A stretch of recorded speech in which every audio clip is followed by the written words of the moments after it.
MIM party ने 51 municipal seats पर contest किया और आप जानते हैं कि हैदराबाद पार्लियामेंट कॉन्स्टिट्यूंसी में हमने 44 डिविजन्स में से 34 पर कंटेस्ट किया और 33 म्युनिसिपल वार्ड्स पर हमको कामयाबी मिली। मैं फिर से कह रहा हूं कि हैदराबाद पार्लियामेंट्री सेगमेंट में 44 म्युनिसिपल डिविजन्स हैं, जिसमें से MIM ने 34 पर कंटेस्ट किया और 33 पर हमने कामयाबी हासिल की।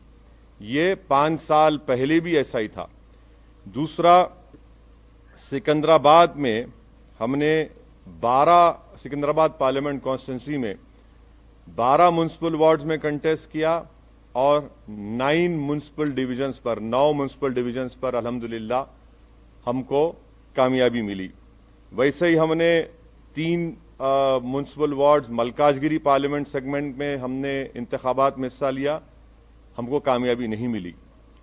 2 म्युनिसिपल डिविजन्स हमने चिवल्ला पार्लियामेंट कॉन्स्टिट्यूंसी में हमने लड़ा और दोनों पर हमको कामयाबी मिली। तो मैं फिर से अल्लाह सुब्हाना व तआला का शुक्रगुजार हूं कि परवरदिगार ने हम पर बहुत बड़ा रहम और करम किया और हमारी पार्टी को, इन गरीब आवाम की दुआओं को कबूल किया और हमको कामयाबी से हमकिनार किया।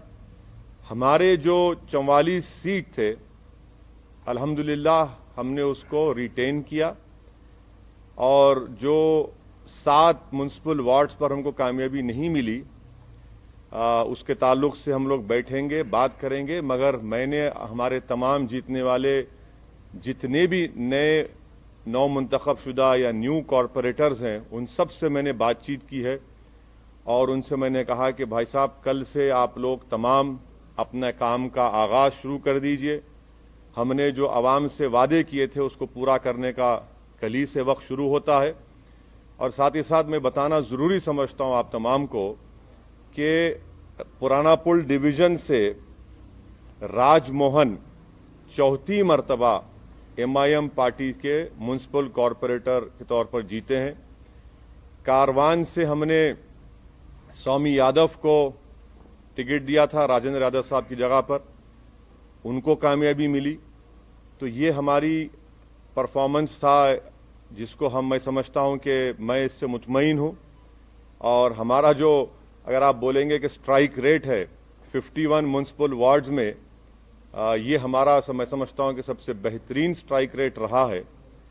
अब आपका जो बुनियादी सवाल होगा कि बीजेपी भी जीती, यकीनन बीजेपी जीती है और ये अवाम का फैसला है और हमारी कोशिश ये होगी कि हम जमहूरी तरीके से बीजेपी से मुकाबला करेंगे और हमको पूरा यकीन है कि इनकी बढ़ते हुए कामयाबी के कदम को इंशाअल्लाह ताला हैदराबाद की आवाम बल्कि पूरे तेलंगाना की आवाम इसको रोकेगी। और मुझे ये भी कहना पड़ेगा कि तेलंगाना में जब असेंबली के इंतखाबात होंगे आप देखेंगे कि इंशाअल्लाह ताला ये बीजेपी की जो कामयाबी है वक्तिया कामयाबी है, ये उस वक्त तक इतनी कामयाबियां इनको नहीं मिलेंगी। और मुझे अवाम का फैसला है, हमारी क्या बोलना चाहिए, हमारी ख्वाहिश के बरक्स फैसला आया बीजेपी की हद तक। मगर MIM पार्टी को तो मैं समझता हूं कि हमने तमाम बड़ी मेहनत की और उसका नतीजा हमको अल्लाह सुब्हाना व तआला ने और हैदराबाद की आवाम ने हमको दिया है। शुक्रिया। सर, आप जब लोकसभा चुनाव में 4 सीटें बीजेपी जीत के आई थी उस समय भी आपने कहा था कि ये वक्तिया कामयाबी है, फिर उसके बाद ये कामयाबी नहीं। देखिए, सुनिए, देखिए आप ये बात कह रहे हैं, मैं इसलिए निकाल रहा हूं कि जरा वो आंख पे, तो निजामाबाद में म्युनिसिपल इलेक्शन हुआ, बीजेपी का MP है वहां पे, कितनी सीट MIM जीती? बीजेपी का MP है निजामाबाद में, MIM ने कितनी सीट जीती? 16 सीट जीती हम। तो आपको बता रहा हूं कि होगा, ये इलेक्शन का वर्डिक्ट है, म्युनिसिपल इलेक्शन है, थोड़ा ऊंच नीच होती है।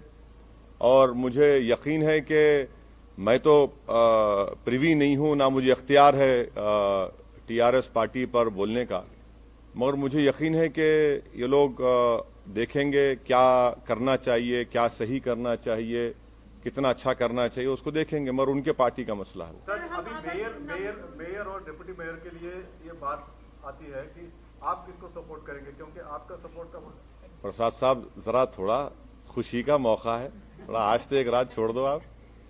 लेकिन बहुत अहम बात है। हाँ बिल्कुल है, नहीं हर चीज अहम है। इतनी बड़ी कामयाबी हमको जो मिली है वो यकीनन एक बहुत बड़ी कामयाबी हमको मिली है, और हम फैसला करेंगे, बैठ के बात करेंगे। कल मैं हमारे पार्टी के तमाम जिम्मेदार हजरात से मैं उनसे बात करूंगा, उनसे मशवरा करूंगा, उनकी राय हासिल करूंगा, उसके बाद हम कोई फैसला करेंगे। यकीनन हमको फैसला करना है, हम करेंगे। सर, योगी आदित्यनाथ ने ये कहा है कि भाग्यनगर का भाग्योदय अब शुरू हुआ है, और जेपी नड्डा ने भी ये कहा है कि 2023 में बीजेपी की सरकार होगी, केसीआर की तरफ सरकार को हम निकालेंगे।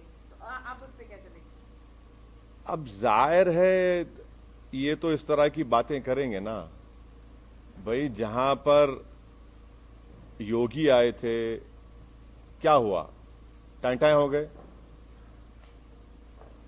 सर्जिकल स्ट्राइक बोले थे ओल्ड सिटी के ऊपर, अब डेमोक्रेटिक स्ट्राइक हो गया बीजेपी के ऊपर। ये तो डेटा आपके सामने है, एम्पिरिकल एविडेंस आपके सामने है।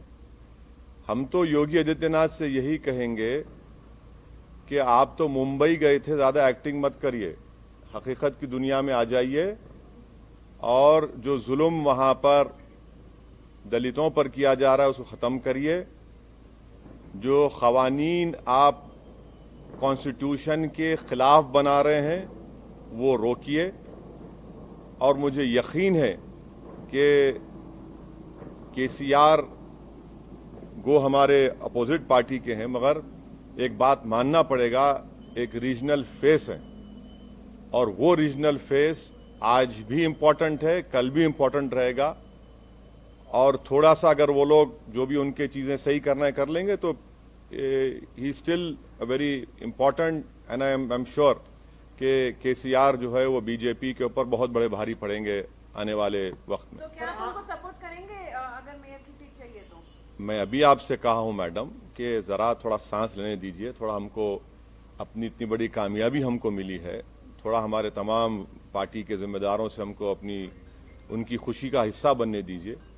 और कल सुबह में हम तमाम पार्टी के हमारे जिम्मेदारों से, एमएलएज हैं, एमएलसीज हैं, सीनियर हमारे पार्टी के लीडर्स हैं, उन तमाम से बात करेंगे, मशवरा करेंगे, और जो भी फैसला होगा आप तक पहुंचाएंगे। सर, आपने अपने घर हैदराबाद से अपील की थी जब चुनाव प्रचार कर रहे थे कि बीजेपी को यहाँ पर कंप्लीटली रिजेक्ट किया जाना चाहिए, लेकिन आप ही के घर में बीजेपी नंबर कहाँ देखिए, आप लोग नेशनल चैनल पे आपको बड़ी मोहब्बत हो गई असदुद्दीन ओवैसी के घर में। मेरे घर में कौन जीता? हम तो कह रहे हैं कि मेरे अंगना में तुम्हारा काम ही नहीं है। अरे ना, आप देखे सुनिए, आप बताइए, चलिए मेरे घर में कहाँ जीते? आपने कहा नहीं आप नहीं, सुनिए एक बात सुनिए। आप जब कह रहे हैं तो आप बताइए कौन सी जगह पर। हम तो जहां योगी गए वहां हराए, जहां अमित शाह आए वहां हारे। आपने कहा था पुराने शहर में सर्जिकल स्ट्राइक करेंगे, हमने कहा डेमोक्रेटिक स्ट्राइक करेंगे, डेमोक्रेटिक स्ट्राइक हो गया। अब नेशनल मीडिया को बीजेपी के बाजा बजाने का इतना शौक है तो बजाइए आप, मगर हमारे कंधे पे रखकर बाजा मत बजाइए। आप खुलकर कहिए कि हाँ, हम बीजेपी की बैंड पार्टी हैं, हम बाजा बजा रहे हैं। हम आपसे कहना चाह रहे हैं कि हमारे घर में बीजेपी का जो पोजीशन था वो क्या है, आप देख लीजिए।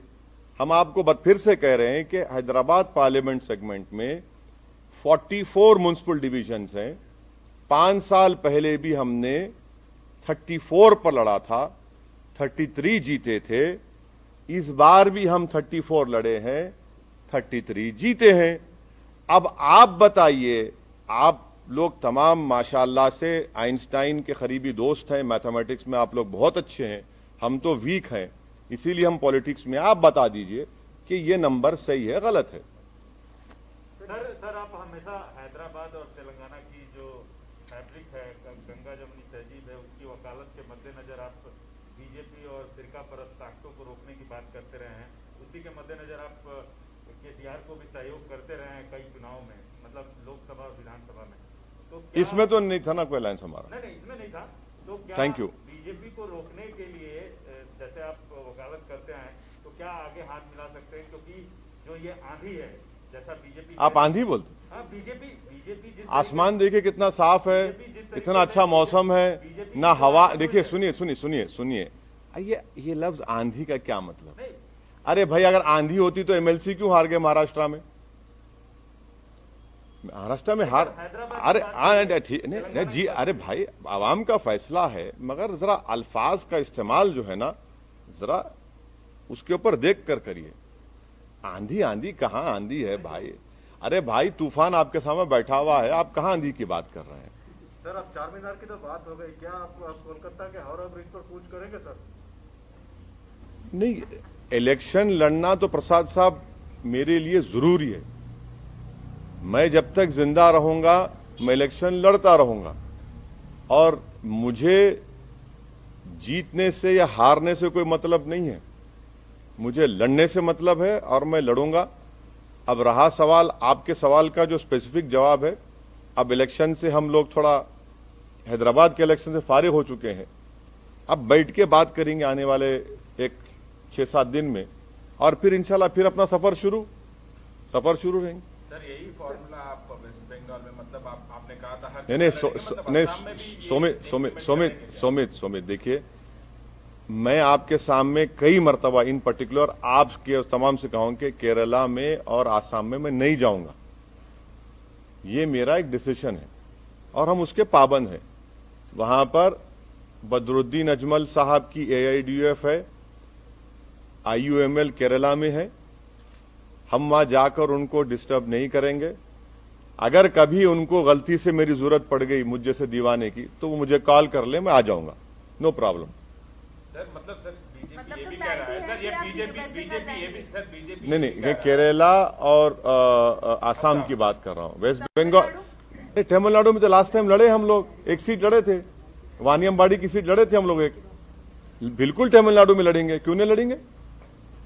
सर बीजेपी इधर भी वो राइट साइड बहुत हो गया, लेफ्ट विंग भी है, लेफ्ट साइड भी है। सर बीजेपी ये क्लेम करता रहा कि MIM का और मेनली जो TRS का अलायंस है, मतलब इश्यू बेस्ड जो सपोर्ट था वो रूम के अंदर ही रहा है।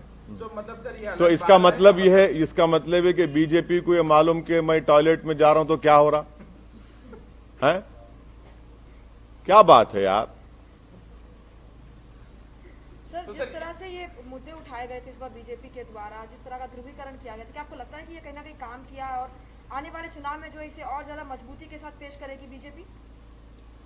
मेरे कॉन्स्टिट्यूंसी में तो काम नहीं किया। सुनिए, सर्जिकल स्ट्राइक बोले, ओल्ड सिटी में 30,000 रोहिंग्या बोले, पूरे पुराने शहर की जनता, चाहे वो हिंदू रहो या मुसलमान रहो, बंगाली रहो, दलित रहो, बैकवर्ड क्लास के रहो, हमारे मारवाड़ी कम्युनिटी के, सब बोले कि नहीं, no surgical strike, only democratic strike चलेगा, और यहां से हमने बीजेपी को हराया। अब दूसरी जगह का ये एक म्युनिसिपल इलेक्शन है, मुझे यकीन है कि मुझे कोई बता रहे थे कि मिस्टर केटी रामाराव जो वर्किंग प्रेसिडेंट हैं, उन्होंने अपने PC में कुछ बातें कही हैं, और मुझे यकीन है कि एक के चंद्रशेखर राव बहुत ही मंजेवे सियासतदान है, वो डायरेक्ट हर चीज का चार्ज लेंगे और वो देखेंगे कि क्या करना है क्या नहीं करना है, और उनके पार्टी का मामला है। अब जहां तक बीजेपी का मामला है, वो तो यही बात करते आएगी ना कि रोहिंग्या, बांग्लादेशी, अफगानी और सर्जिकल स्ट्राइक, जिन्ना, तो ये सब रिजेक्ट हो गया। जिसको जिन्ना बोले, पब्लिक बोली जिन्ना नहीं, वो हमारा जीना मरना हमारा एतमाद हम पर किया, हम कोर्ट दिया। तो ये तो चलता है, बीजेपी की अपनी लैंग्वेज कहां बदलेगी बीजेपी? सर मेरा सवाल ये है कि क्या आपको लगता है कि ओल्ड हैदराबाद और AIMIM को टारगेट करके कहीं ना कहीं बाकी का जो GHMC का इलाका था वहां पर जो है, अब देखिए, अब ऐसा है ना मैडम, अब किसी के घर में कल सुबह में भैंस या गाय दूध नहीं देंगी, मेरे को बोल दो आप, मैं जिम्मेदार हूं। सुबह कल मुर्गी पुकारेगी नहीं, सुबह 4 बजे, अरे शायद ओवैसी यहां से गया होगा। अरे छोड़ दीजिए ना, कहने हर चीज में आप लिखिए ओवैसी के घर में ऐसा हुआ, अरे मैं कहां जिम्मेदार हूं? मेरे घर का तो मैं रिकॉर्ड पेश कर दिया आपको। अब दूसरों को बताना पड़ेगा। कब तक आप लोग हमको इस्तेमाल करेंगे? भाई दिल्ली के स्टूडियो में बैठ के ओवैसी, अरे भाई छोड़िए हमको, हमारा रिकॉर्ड सामने है। हम लड़े 51, अगर हम लड़ लेते 80 तो क्या होता फिर? हाँ, ये भी तो सोचो आप। सर बीजेपी का 4 से 45 हो जाना क्या आपके लिए चिंता की बात? हाँ, बीजेपी का 4 से 45 बोले एक मिनट सर, बीजेपी जहां एमआईएम का कैंडिडेट नहीं था वहां ओवैसी और एमआईएम को टारगेट कर रही थी और ये अचीवमेंट उसको मिला। तो क्या आपको नहीं लगता है कि इस तरह से करके पोलराइज किया और ये चीजें आई? अरे आप मेरे को एक बात समझ में नहीं आ रही, आप कब तक मेरा नाम लेते रहेंगे? माने बीजेपी आपको नहीं, आप माशाल्लाह से आप अनबायस थे, मेरे को मालूम नहीं, मगर कब तक मेरा नाम लेंगे आप? भाई मेरा नाम कब तक लेंगे भाई? वहां पर जब 51 सीट्स में अगर मैं 44 जीत रहा हूं, आप मेरा नाम क्यों लेंगे भाई? मुझसे पूछिए ना कि आप 7 सीट पर क्यों हारे, वहां पर कितनी जगह और बीजेपी जीती, बता दीजिए। हम बोलने तैयार है आपको, मगर हर जगह पर असदुद्दीन ओवैसी एमआईएम करना गलत है। वो नहीं, मैं जो भी कर रहे हैं वो गलत है, और अगर कर भी रहे हैं तो उनका नेगेटिव वोट है, वो कभी भी चेंज हो जाएगा, देखना आप। सर जिस पार्टी की आप, अरे उनको बोले दो हमारे। अगर आप टीआरएस से हाथ मिलाते हैं जीएचएमसी इलेक्शन में, आप टीआरएस के पास जाएंगे या टीआरएस आपके पास बुलाएंगे? हाथ मिलाते जीएचएमसी इलेक्शन में अभी जो हुआ है चुनाव में, सर अभी तो फंस गया ना मामला, अभी फंस गया ना सर? फंस गया। हाँ सर, एक्स ऑफिशियो वोट पे अगर डालेंगे तो हाँ? फंस ही गया ना सर। अगर उनके पास तो 30 एक्स ऑफिशियो वोट्स है, अगर वो भी मिलेंगे तो कार फंस की ही गया ना चाबी मामला। कार की चाबी और स्टीयरिंग आपके हाथ में है। नहीं, मैं आपसे रिक्वेस्ट कर रहा हूं, मैं मेरी गाड़ी में बैठो आप। आजकल तो लोग हमारी गाड़ी में रोक के हाथ मिला रहे हैं, उसको भी आप लोग चला रहे, वायरल बना रहे। अरे क्या बात है, कोई बात है? अरे कोई नहीं है, नहीं, हमारी गाड़ी अलग है, उनकी गाड़ी अलग है। क्या हम क्या भूखे फकीर है? गाड़ी नहीं है हमारे पास, मोटरसाइकिल है, मोटरसाइकिल फिरा। अरे क्या बात कर रहे हैं आप? क्या? सुनिए एक बात सुनिए, ये पूरे इलेक्शन कैंपेन में मैं खुद अपनी मोटरसाइकिल पर 650 किलोमीटर फिरा हूं। अब बोलो आप, और 65 पब्लिक मीटिंग एड्रेस किया मैं। अब रहा सवाल कि आपका इनडायरेक्ट, नहीं, मेरी गाड़ी अच्छी है। मैं आप तमाम को दावत दूंगा, अगर कभी बैठना है तो आइए, लिख जाता हूं आपको, हैदराबाद का दिखाता हूं आपको। जहां तक मेयर डिप्टी मेयर का सवाल है, आप टाइम दीजिए, कल मिलेंगे, थोड़ा खुशी का मौका है, थोड़ा उसको एंजॉय। नहीं, गाड़ी नहीं है मेरी गाड़ी। देखिए सुनिए, जहां तक एमआईएम पार्टी का जो डिसीजन होगा वो मैंने फिर से आपको रिटीरेट कर रहा हूं, फिर से बोल रहा हूं कि हम अपने पार्टी के एमएलए से, एमएलसी से, पार्टी के सीनियर लीडर से, हमारे पास एक प्रोसेस है, हम लोग बैठेंगे, बात करेंगे, उसके बाद बताएंगे आपको। इतनी जल्दी क्यों आपको है? हेडलाइन न्यूज आप जब बनाइए, अभी क्यों बनाएंगे? सर खुशी का मौका है सर, आपके लिए खुशी का मौका है, बहुत खुश हैं। टीआरएस हारी है, आपकी दोस्त है, हारी है, आपको फिर भी खुश है, बताइए। नहीं, देखिए आप क्या बोलना चाह रहे हैं? नहीं, क्या बोलना चाह रहे हैं आप? बोलिए। आपने क्या बोलना चाह रहे हैं? नहीं, अरे देखिए ना, बगैर आपके सपोर्ट के तो आगे नहीं बढ़ सकते सर। अरे भाई साहब, ये तो अभी तो इस रात को तो गुजरने दीजिए, कल सुबह का सूरज नया निकलेगा, कल बात करेंगे, बात करके पार्टी में क्या होगा, क्या करना है, कैसा करना है। हम कहां छोड़ के भागेंगे आपको? ना आप छोड़ेंगे ना हम छोड़ेंगे आपको, फिक्र मत करिए। ऑलरेडी कॉल नहीं आया है सर। हाँ, आपको कॉल ऑलरेडी, मेरा फोन आप रख लो, सुबह तक अगर आप सो गए तो आप मेरे को सुबह लाके दे दो, आप रख लीजिए फोन, मैं देने तैयार हूं आपको मेरा फोन। एक सवाल पूछ ले सर, एक सेकुलर पार्टी लॉस की है, उसका आपको दुख है या खुशी है? हाँ, एक सेकुलर पार्टी लॉस की है यहाँ पे। नहीं, मैं आपसे कह रहा हूं ना कि यकीनन मुझे इस बात का पूरा यकीन है कि के चंद्रशेखर राव एक ना सिर्फ तेलंगाना बल्कि साउथ इंडिया का एक बहुत बड़ा पॉलिटिकल चेहरा है, और वो जब सामने आएंगे और आ रहे हैं, वो देखेंगे, उनकी पार्टी का मसला है, क्या क्या हुआ, क्या नहीं हुआ, क्या करना चाहिए, कैसा करना चाहिए। टीआरएस अभी भी तेलंगाना में रूलिंग पार्टी के साथ साथ एक फॉर्मिडेबल पॉलिटिकल पार्टी है और एक तेलंगाना की जो रीजनल सेंटिमेंट है वो उसको रिप्रेजेंट करती है। उस बात को आपको समझना है। और यकीनन उनको नहीं मिली, वो नियरली 42-43 सीट्स पर उनको नाकामी मिली। मुझे यकीन है कि केसीआर इसको देखें, क्योंकि उस आदमी का पॉलिटिकल जर्नी मैं जानता हूं। जब मैं एमएलए था अकेला असेंबली में, जब से इनको देख रहा हूं, वो देखेंगे।